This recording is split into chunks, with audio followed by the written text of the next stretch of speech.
Well, thank you very much. Very clear. Now, there is a club, the BRICS. Why this club? And do you consider that the BRICS will expand? Well, to be honest, why the club?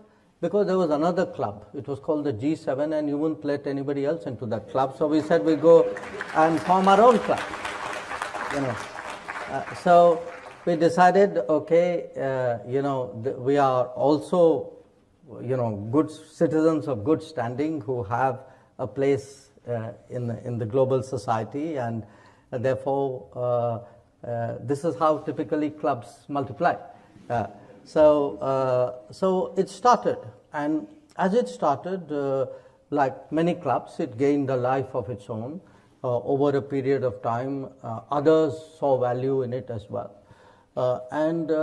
So in a sense, I would say, it's actually a very interesting group, because if you look at it, typically any club or any group has either a geographical contiguity or some common historical experience, or very strong economic connect.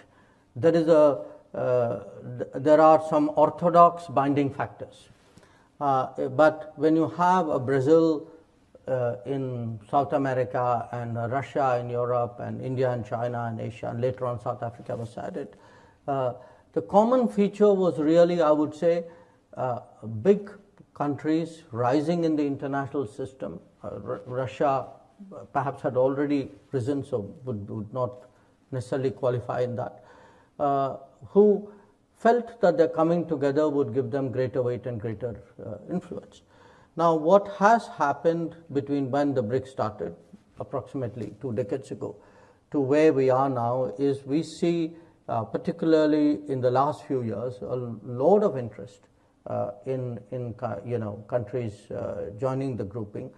We expanded the BRICS. We took the decision to expand the BRICS last year in Johannesburg, and we extended invitations to more countries, which virtually doubled the number. We will be meeting soon in Kazan next month. And we know, as I travel around the world, I frankly see more and more enthusiasm, more interest really in countries wanting to be associated in some form or the other. BRICS, of course, has itself evolved. In all of this, we've also created a bank, the New Development Bank. I think on different issues, we have collective positions, but there are many issues on which our interests also diverge. India and Russia and China and Brazil, South Africa would not, necessarily agree on all issues, and in certain cases, maybe our positions can be quite divergent. Yes, thank you very much. No, I noted what you said about the G7. I fully agree with you.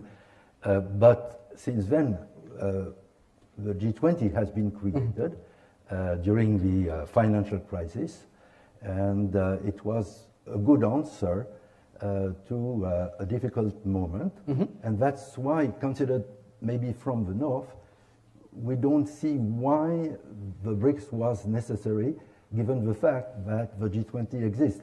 But I heard your answer. Yeah, but I must tell you, I'm still struck by how insecure the North is when